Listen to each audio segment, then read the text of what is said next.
Welcome to the Elevate Small Business and Entrepreneurial Expo, the first ever. Hey, let me hear from my entrepreneurs out there.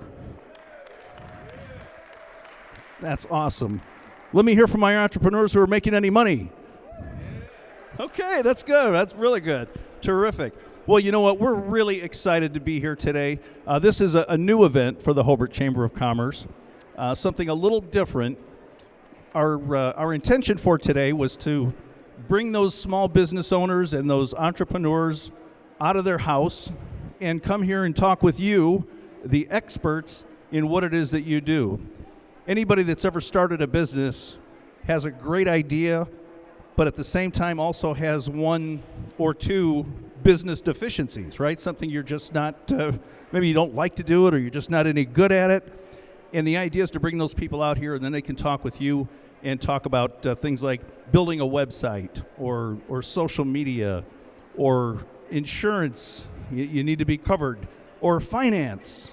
Crane Shot Solutions handle those books. You know, one way to ruin your business is to keep bad books, right, Michelle? Well, we're very fortunate today. We have a couple of people today. They're going to follow me on the stage here. This is the free portion of the show, by the way. You're not paying for this. You're going to hear from some real experts here in just a minute. Our first guest is, I guess you could call him a kind of a corporate refugee. He has had a corporate job that he liked and he was good at, but it wasn't his passion. And he's had the courage and he's taken that step to pursue his passion. And you'll hear from him what he's gone through in order to achieve the level of success that he has right now, which is great. He is by trade a graphic designer, and he's come up with some of the most unique ideas you'll ever see when it comes to graphic design. He's terrific. He was I don't know if he was the most recent, but a recent winner of the Big Sell contest, which is something there. Let's hear it for yo. Of the Big Sell contest put on by Purdue University Northwest. His business is just like going through the roof. But I can't explain it as well as he can, and I'm going to ask him to come on up here and do just that. Ladies and gentlemen, would you please welcome Rocklin Page from ROCKaBLOCK. Thanks, Tom. Thanks. Good afternoon, everybody. Can you hear me okay? Great. You can't hear me? How about now? All right. No? All right. Well, again, yes, my name is Rocklin Page. Feel free to call me Rock, and I'm the owner of ROCKaBLOCK. And what I do at ROCKaBLOCK is I make inspiring shirts for inspired people. And just to give you a little background, as Tom said, I'm a graphic designer. I have over 20 years of experience, and I am an Indiana native. Grew up in Indianapolis and went to Ball State University. Ball State, go Cardinals. And so I majored in graphic design, and in 2004, I moved to Chicago, and I got a job at Ebony & Jet magazine, which was one of the premier black publications in the United States. And so I did some years there. I worked at the Chicago Tribune as a graphic designer, and most recently, I had worked at an engineering firm. And all these were great opportunities for me, but as Tom said, they did little in way of fulfilling my passion of art and design. I was doing all this work for other people, but had no way to tell my story through what they had me do. It was very boring, very corporate, and so one day I just had to come to the point where I didn't want to die an old man and not having taken a chance on myself. So in 2004, just as a hobby, just as a creative outlet, I started ROCKaBLOCK.com. And that was just a website where I started to sell my own t-shirts where I designed and printed them out of the basement of my house here in Maryville, Indiana. And I didn't intend for it to even get to this point. I didn't think I'd be up here speaking about my business at the South Lake Mall. So again, I just started my business very small, one-off shirts with a heat press. And over time, I started doing pop-up shops and events, and eventually got a few of my shirts into some stores.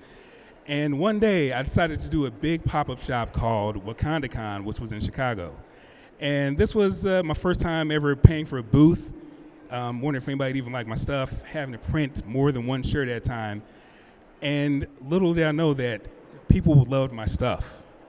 So Friday was a preview day. Some people bought my wares. The next day, everyone had on my shirts. Everyone, even people that were selling shirts at their own tables were wearing my shirts. And that just let me know that I was on the right track. So fast forward a couple years, I switched up my printing techniques to screen printing, which was a more resilient, more durable type of printing technique. And I invested, $11,000 in this new endeavor. And then what happened? The world shut down. The pandemic hit, and I was like, oh my God, what am I going to do? I just spent all this money for these events, and nothing's happening. But then seemingly out of nowhere, I started getting orders from all around the country for my shirts. And I was like, what's happening here? These aren't people that I know. I'm getting orders from New York, Las Vegas, Texas, California. And then several weeks later, I get a call from a producer from ABC7 Chicago. And they said, just through the pandemic and all the social strife that was happening last summer, they wanted to feature black-owned businesses and just give them a highlight in how they're persevering through the pandemic. So I did an on-air interview. I was nervous, even more nervous than I am now. I'd never been on TV before like that. And within minutes of getting off the air, my phone exploded with orders. And at the time, I'm still out of my basement, and I don't even remember everything I said with the interviewer, but I just remember the last thing I said was, I want to get out of the basement. And, at the time, I'm meeting people in, like, Jewel Osco parking lots, Starbucks parking lots, dropping off shirts, people pulling up in front of my house. And so I said, I need to move this. If ROCKaBLOCK needs to grow, I have to expand beyond the confines of my basement. So I opened up my first storefront in March of this year on 78th and Broadway. It's a small property, but it is by far so much more than what I could have imagined for ROCKaBLOCK and for myself. And as Tom said, I did this. I worked a full-time job. I ran the business, and at the time, it was still very much a hobby. And then just about a month ago, I made the decision to part ways with my job. Yeah, you too? Yeah, amen. And this was one of those things that happened during the pandemic. The job I was working for, they had to protect their interests, so I had to protect my own. They sent me home, as they did many other people, and they cut me down from 40 hours a week to 14. I was like, how am I going to do this? But, thank God, through his grace, he made me able to, provide for my family. And so ROCKaBLOCK has persevered, and I'm hoping that it'll just continue to persevere. And just starting a business, I went to art school. I didn't go to business school. And a lot of what you learn running a business, no matter how educated you are, is firsthand experience. You have to learn how to pay business taxes. You have to learn how to keep inventory, keep stock, communicate with your customers, build a professional website, your social media, your branding. Everything is relevant when you're running your own business. And as ROCKaBLOCK continues to grow, and my wife has been a big help, my friends have been a big help, I'm learning that I can't do everything myself. If you want to grow your business, if you want to grow your brand, if you want to grow in any aspect of your life, you have to realize that you can't do it all by yourself. And just getting into the business community of Northwest Indiana has shown me so much and how interconnected everyone here is. I'm already seeing familiar faces from the P&W Big Sell, from churches, from the other chambers of commerce, and just how we all depend on one another to make our businesses work and thrive. I mean, as we see here in this mall, that the big box stores are pulling out, but these smaller businesses are continuing to thrive and pull together because our livelihoods depend on it. We're more than just names and numbers and price tags. We are mothers, fathers, brothers, sisters, sons and daughters here trying to make a living. And so ROCKaBLOCK embodies that. It is a place for people to be inspired, to pursue whatever your dreams are. For me, it's doing art, and the canvas just has to be a t-shirt. But for someone, it could be baking cookies. It could be doing taxes. It could be anything that you feel you have a passion for. And so if you feel like you have a passion for whatever it is you want to do, and you want to turn it into a lifestyle, into a living, I recommend that you find a team, you find a support system to help you. Because, again, we can't do it all. And I just put together just a very short list of items or ideas you can take with you to consider when starting your own business. First of all, dream big, but start small. And what does that mean? Dream you can be have your business name on the side of an arena. Dream that you can have a corporate jet. But where are you going to start? You can't start with a corporate jet. You might start doing Lyft or Uber. You might start at a kiosk here at the mall. Another one, lean into your own natural talents. For me, it's been art from day one. I love doing art. I can't picture myself doing anything else than being creative. And so I'm not going to go do taxes unless you want to end up in jail or, for tax evasion. So I lean into my natural talents. And you have to understand that dreams come at a price. It's easy to post the victories on Instagram and Facebook. It's easy to see people living the lavish life. But you don't know what happened behind the scenes. You don't know what happened. For me, if a shirt order doesn't turn out right, if a shipment comes in late, if I mess up a shirt, that's money I have to eat. And if it doesn't cost money, it costs your time.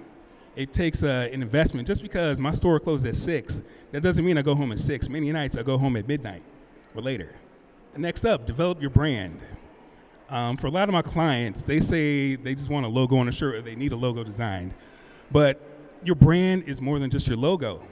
Your brand is the voice and soul of whatever product or service you're selling. And the logo is just your introduction to who you are. So develop your brand. It's the way you answer your phone. It's the way you monetize your social media. It's the way you interact with your clients. It's more than just your logo. It's your packaging. It's everything that you touch that is affiliated with your brand. Again, be flexible. Paul over here just asked me what was my biggest lesson in learning. Learning and running a business was plans mean nothing. I've planned for so much and everything's gone left field or gone far left. And so you have to be able to pivot at any moment because especially with COVID happening, you have to learn to make adjustments on the fly. Shipments might not come in for several weeks. Supply chains are much shorter. So you have to find creative ways to still produce your product, run your business in this new reality that we're in. Next up, ask for help. I'm finding myself having to ask for help all the time. Even the perfect strangers on social media, cold calls. Actually had to call someone from Rusthead, which is your neighbor, because a piece of my equipment broke down and I still had to fulfill the order. And they were gracious enough to help me, put some pieces together to fulfill my customers' needs. Again, be patient. That's next up. A lot of people think you're going to be an overnight success when running a business. That's so far from the truth. ROCKaBLOCK didn't happen overnight. ROCKaBLOCK has taken me 40 years to develop. I'm 40 years old. It didn't just start 4 years ago. It started from the moment I was able to pick up a pencil and draw.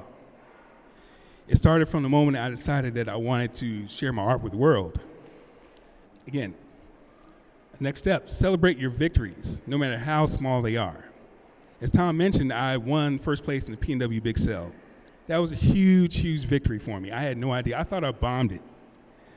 But what I did, I took my family out to dinner and we celebrated that win.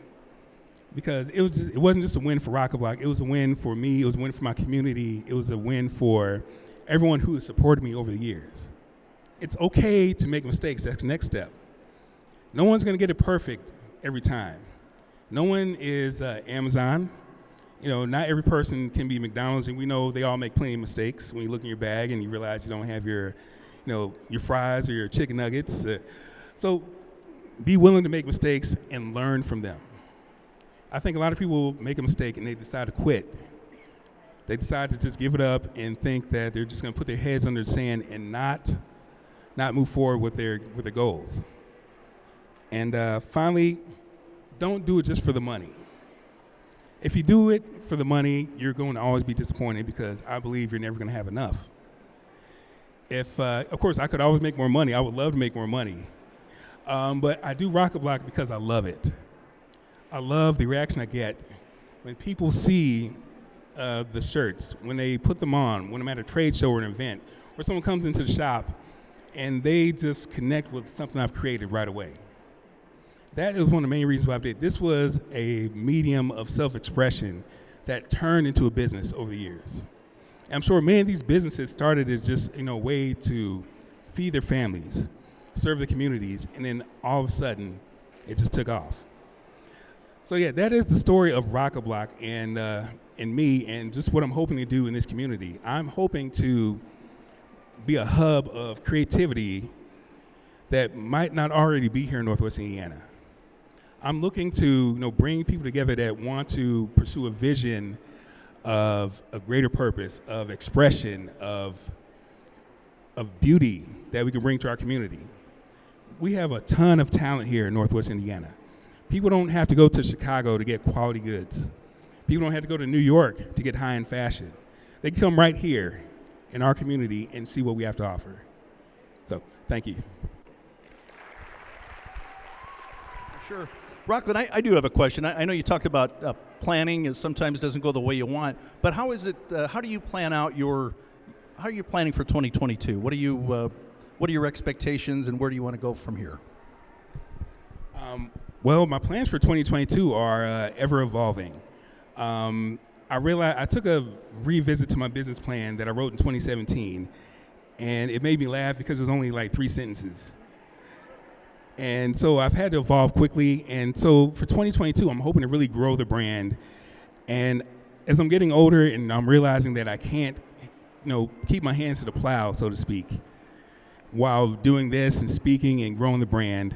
So my plan for 2022 is to actually hire some help, to invest more in my product and the brand, and just to generally grow the breadth of services that I offer and products. Now, you do have one particular product that's brought you some pretty good notoriety. We call it the talking T-shirt or the interactive T-shirt. Yeah, talk a little bit about that. So yes, my top-selling product has been my Freedom Fighter shirt, which I'm actually wearing right now. And this features some depictions of some prominent African-American heroes that fought for freedom throughout the era of slavery and early on in segregation. And so this shirt came to be because originally these were Black Panther characters, and as growing up, I always admired these heroes, but I couldn't use them because of intellectual property. So I said, let me change this design and make it into some actual heroes, and that's something I couldn't get sued doing, And so the Freedom Fighter was born, and I just had ideas like, what if this shirt, what if people ask who are these people on the shirt? A lot of people know Harriet Tubman, a lot of people know Frederick Douglass, but they might not know who Marcus Garvey is or Sojourner Truth. So the original point of this shirt was to get people to ask who they are and why they're so important. But then I had the idea, what if I could incorporate AR technology, which is augmented reality technology, and have the people on the shirt tell you who they are themselves. And so I'm currently developing some software where if you look at the shirt through your mobile device, the characters will come to life and actually tell you who they are and what they did. So it's still in development. The technology works. I mean, we all have it on our phones, whether you use Facebook or Snapchat or the butterflies around your head or the dog nose. The technology is there. So it's just a matter of making it affordable to both me and the consumer and reliable. And I assume that the shirt's still machine washable. You won't do any harm to the characters. Okay, very good. Ladies and gentlemen, let's give it up one more time for Rocklin Page.